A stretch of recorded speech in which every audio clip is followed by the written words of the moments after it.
Assalamualaikum warahmatullahi wabarakatuh. Sebentar.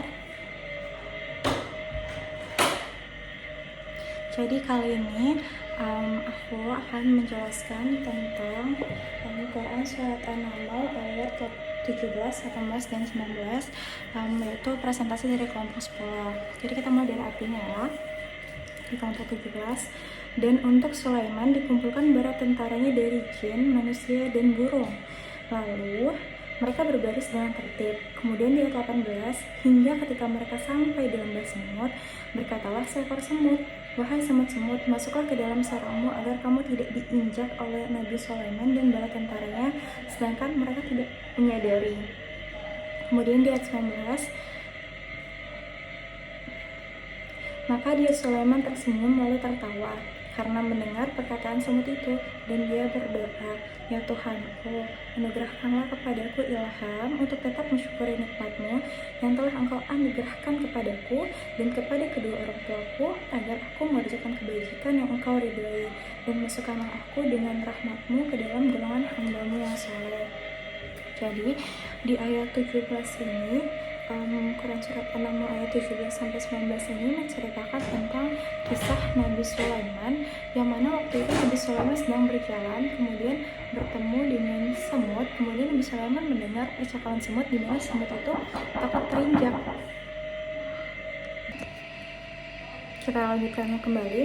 Kemudian ketika Nabi Sulaiman mendengar itu, Nabi Sulaiman tertawa dan tersenyum karena percakapan semut tersebut. Nah, di ayat 17 itu dijelaskan bahwa Nabi Sulaiman merupakan nabi yang diberikan Allah banyak harta, kekayaan, kemudian kemampuan untuk berbicara dengan hewan, kemudian kemampuan untuk memimpin terhadap bangsa jin, manusia, dan seluruh makhluk.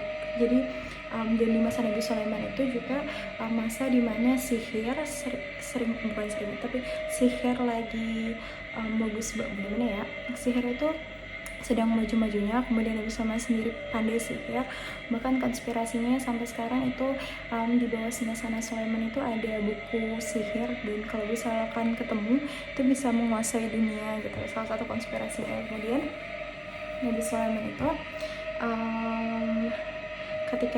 ketika sampai di lembah semut, berkatalah seekor semut, wahai semut-semut, masuklah ke dalam sarangmu agar kamu tidak diinjak oleh Sulaiman dan bala tentaranya, sedangkan mereka tidak menyadari.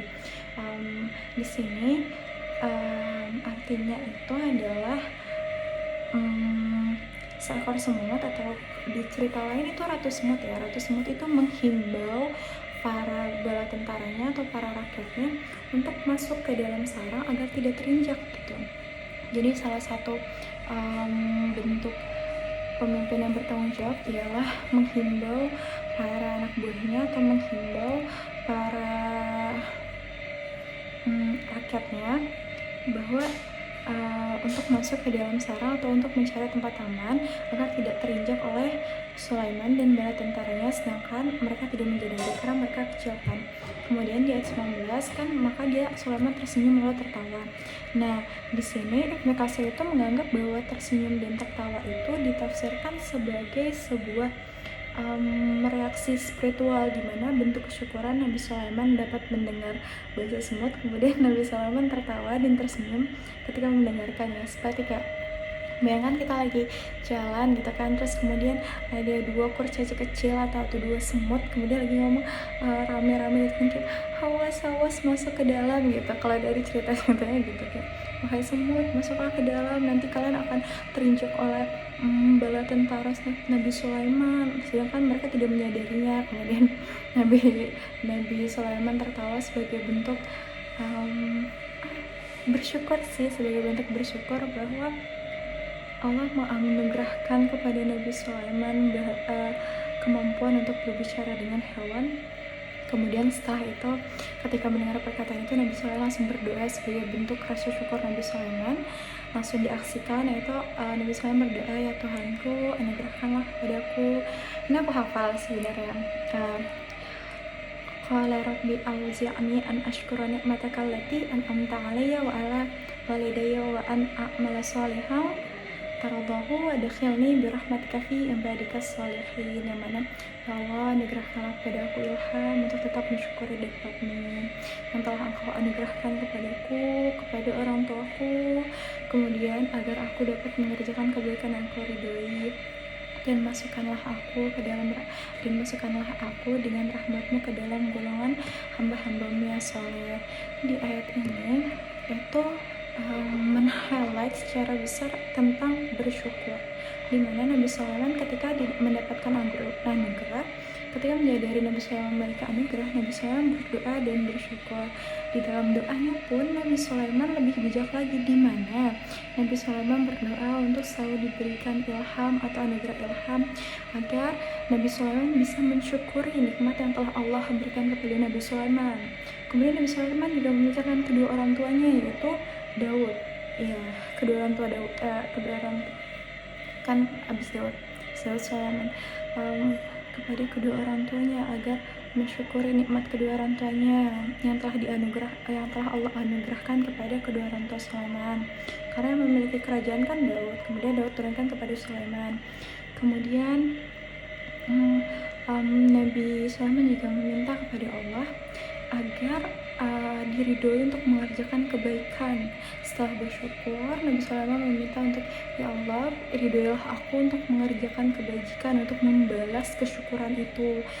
Dari pertama mengakui kesyukuran, kemudian berdoa untuk mengaplikasikan kesyukuran, atau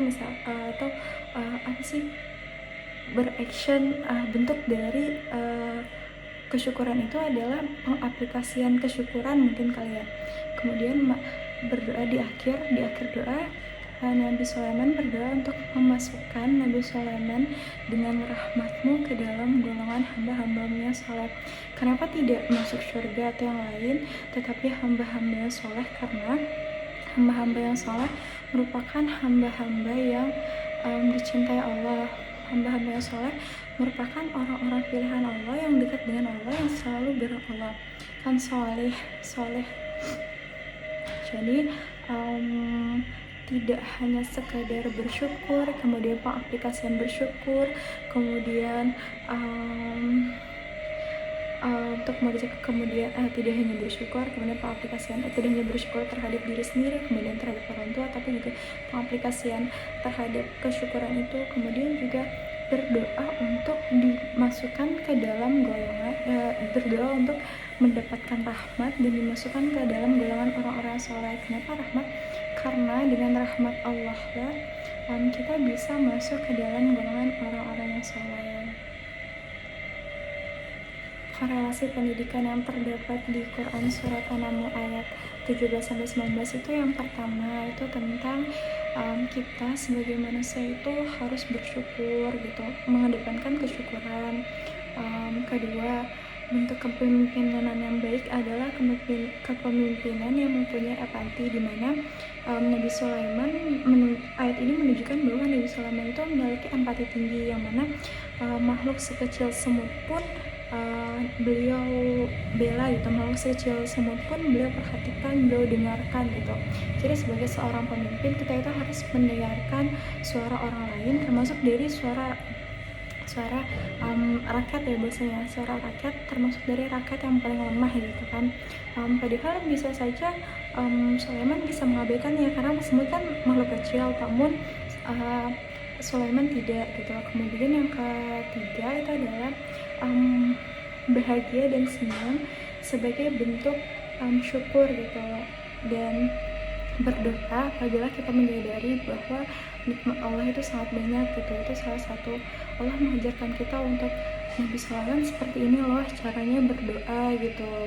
Nabi Sulaiman ketika menyadari bahwa dirinya sangat beruntung, beliau tersenyum dan tertawa gitu, bentuk dari bahwa terima kasih sudah memberikan karunia ini kepada hamba. Jadi itu apabila kita dapat hal baik atau mendengar hal-hal yang baik, itu kita tertawa, kita tersenyum gitu.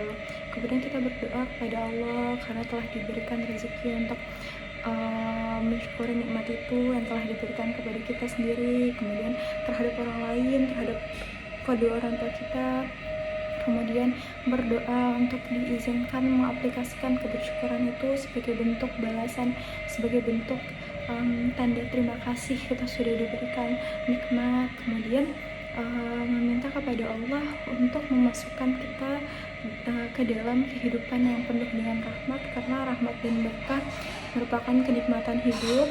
Kemudian yang terakhir, memasukkan kita ke dalam, meminta kepada Allah untuk memasukkan kita ke dalam golongan orang-orang yang saleh. Demikian